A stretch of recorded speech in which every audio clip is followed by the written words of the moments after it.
वैष्णो माता जाने वाले भक्तों के लिए सबसे पहली परेशानी ये होती है, माता वैष्णो देवी की यात्रा पर्ची कैसे बनवानी है और यात्रा पर्ची और आरएफआईडी कार्ड में क्या फ़र्क है। तो चलिए आज मैं आपको बताता हूँ कि आप यात्रा पर्ची कैसे बनवा सकते हैं और आरएफआईडी और यात्रा पर्ची में क्या फ़र्क है और आप इन्हें दोनों को कैसे ले सकते हैं। इससे नेक्स्ट वीडियो में मैंने बताया है कि कैसे आप बुकिंग कर सकते हो दिल्ली से वैष्णो माता या कटरा के लिए और कैसे आप आरएफआईडी कलेक्ट कर सकते हो। तो आप वो वीडियो देख सकते हैं और वहाँ से सेम चीज़ ट्राई कर सकते हैं। तो यात्रा पर्ची के लिए आपको क्या करना है, आपको सबसे पहले माँ वैष्णो देवी .org वेबसाइट पे आना है और यहाँ पे आते ही आपको एक जय माता दी का मॉडल दिखेगा, तो आप इसको क्लोज़ कर सकते हैं। आपको यहाँ पे ऑनलाइन सर्विसेज पे क्लिक करना है। ऑनलाइन सर्विसेज पे क्लिक करने के बाद एक न्यू टैब ओपन हो जाएगी जो माता वैष्णो देवी की ही है। यहाँ पे आप देख सकते हो एक अलर्ट आ रहा है और इस अलर्ट में ये बताया गया है कि जिन यात्रियों ने रजिस्टर किया हुआ है ऑनलाइन माध्यम के जरिए वो अपना आरएफआईडी कार्ड यात्रा रजिस्ट्रेशन काउंटर से ले सकते हैं। ये यात्रा रजिस्ट्रेशन काउंटर कहाँ है? बस स्टैंड पे, रेलवे स्टेशन में, निहारिका कॉम्प्लेक्स, काउंटर नंबर 2, सरली हेलीपैड और ताराकोट में। तो वहाँ जाके आपको अपनी ऑनलाइन बुकिंग स्लिप दिखानी होगी और आपको आरएफआईडी कार्ड मिल जाएगा। श्राइन बोर्ड ने किसी भी ऑथराइज्ड प्राइवेट ट्रैवल एजेंट को ये सुविधा नहीं दी है, तो किसी भी प्राइवेट ट्रैवल एजेंट के पास मत जाइए क्योंकि वो जस्ट पैसे लेंगे आपसे, बल्कि उनके पास कोई भी ऐसी अथॉरिटी नहीं है जिससे वो ये बुकिंग्स कर सकें। All bookings for services offered by the Shrine Board can be made exclusively through their website। तो इनका कहना है कि ये सिर्फ और सिर्फ माँ वैष्णो देवी ऑफिशियल माँ वैष्णो देवी की वेबसाइट से ही करनी है। इसमें यह भी बताया गया है कि अगर मौसम ख़राब होने की वजह से आप हेलीकॉप्टर नहीं जा पा रहे हैं तो आप अपना रिफ़ंड डेजिग्नेटेड काउंटर से जो कि लोकेटेड हैं सरली हेलीपैड कटरा में और सांजीछत हेलीपैड पे, वहाँ से कलेक्ट कर सकते हैं। और आप ये देखिए आपको नंबर भी दिए हुए हैं, अगर आपको कोई और इन्फॉर्मेशन की ज़रूरत है तो डिफरेंट हेल्पलाइन नंबर और एक व्हाट्सएप नंबर यहाँ पे दिए गए हैं। इस इन्फॉर्मेशन को लेने के बाद चलो अब इस पे ओके करते हैं। ओके करने के बाद आपको दिखेगा कि यहाँ पे लॉगिन की फैसिलिटी है, तो आप यहाँ पे लॉगिन करेंगे तभी आपको नेक्स्ट स्टेप्स यहाँ पे दिखाई देंगे। अगर आप इसमें नीचे जाएंगे तो आपको दिखेगा कैसे डोनेशंस, लंगर सेवा, यात्री पर्ची, बहुत सारी सुविधाएं माँ वैष्णो देवी के श्राइन बोर्ड की द्वारा दी जा रही है। इसमें से सबसे पहले जो अभी हम करने जा रहे हैं वो है यात्रा पर्ची। अगर हम जाना चाहते हैं तो हमें सबसे पहला काम है यात्रा पर्ची लेना। उसके लिए हमें लॉगिन करना पड़ेगा। लॉगिन के लिए आपको कुछ नहीं करना, आपको फ़ोन नंबर डालना है और ओटीपी की रिक्वेस्ट करनी है।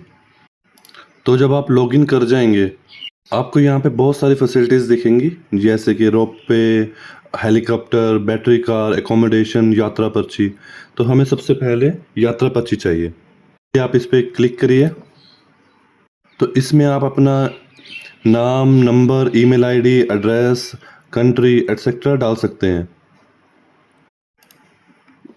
यहाँ पे आपको विजिटिंग डेट चूज़ करनी है। इसमें आपको दिख रहा है जो ग्रीन है उसका मतलब है कि ये बुकिंग के लिए अवेलेबल है। इसके नीचे दिखाई दे रहा है कि इन्होंने ग्रीन को बोला है कि ये बुकिंग के लिए अवेलेबल है। जो 20 तारीख है, जो आज की तारीख है, वो बुकिंग के लिए अवेलेबल नहीं है, तो उसको हम सेलेक्ट नहीं कर पा रहे हैं। लेकिन जो 21, 22, 23 ये सारी डेट्स हैं ये अवेलेबल हैं। तो आपको भी यही चेक करना है। कई बार क्या होता है कि नवरात्रे हैं, बहुत ज़्यादा रश है, कुछ छुट्टियां हैं, तो आपको ये बुकिंग फुल रेड भी मिल सकती है। अगर आप इनको सेलेक्ट करोगे तो आपको ये ब्राउन कलर का दिखेगा, देखिए। तो इसके नीचे आपको अवेलेबिलिटी भी मिल जाएगी कि कितने अभी अवेलेबल हैं इस डेट के लिए।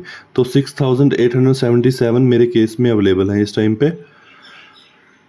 अप्रोक्स 25,000 को लो करते हैं तो हम कह सकते हैं कि 20,000 के अराउंड जो है वो बुक कर चुके हैं। जो अवेलेबिलिटी है वो 6,000 के करीब रह गई है, अप्रोक्स 7,000 के करीब रह गई है। तो आप अपने हिसाब से जो भी डेट आपके लिए सूटेबल है आप कितना टाइम आपको वहाँ पहुँचने में लगेगा। आप ध्यान रखिएगा, इस डेट ये यात्रा की डेट है, आपको इस डेट को वहाँ से क्रॉस करना है, तो आपको उसी हिसाब से प्लान करना है जैसे आप पहुँच सकते हो वहाँ से। मतलब आप मानो दिल्ली से आ रहे हो, तो आपको पता है कि दिल्ली से कटरा पहुँचने में आपको 1 दिन लगेगा और वहाँ पे कटरा में भी आपको 1 दिन की रेस्ट चाहिए, क्योंकि आप इतनी दूर से आ रहे हो, इतनी चढ़ाई चढ़नी है, तो आपको उसके हिसाब से ही डेट चूज़ करनी है यहाँ पे।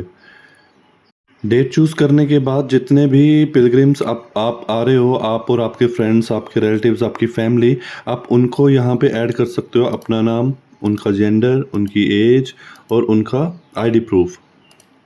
तो आप देख सकते हैं, आप कोई भी पिलग्रिम का नाम, जेंडर या एज ऐड कर सकते हैं और उसमें आपको आईडी प्रूफ देना होगा कि Aadhaar card, driving licence, PAN card, इनमें से कुछ भी आपको यहाँ पे ऐड करना होगा। आपको यहाँ पे सिर्फ नंबर डालना है, आपको फ़ोटो वगैरह देने की ज़रूरत नहीं होती।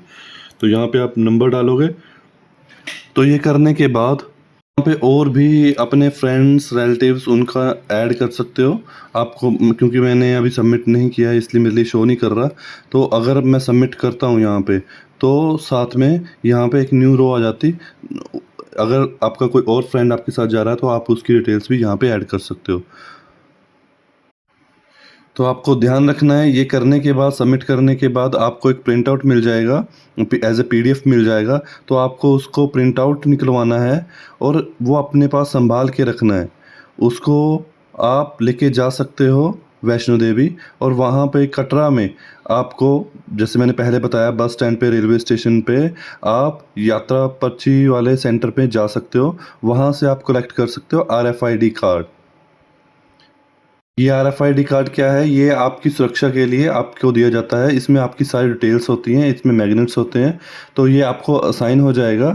तो आप जब इसको लेके जाओगे तो कटरा से जब आप निकलोगे बाणगंगा, और उसके बाद आपको तभी एंट्री मिलेगी जब आपके पास आरएफआईडी कार्ड्स होंगे। अगर आपके पास कार्ड नहीं होगा तो आपको वहीं पे रोक दिया जाएगा।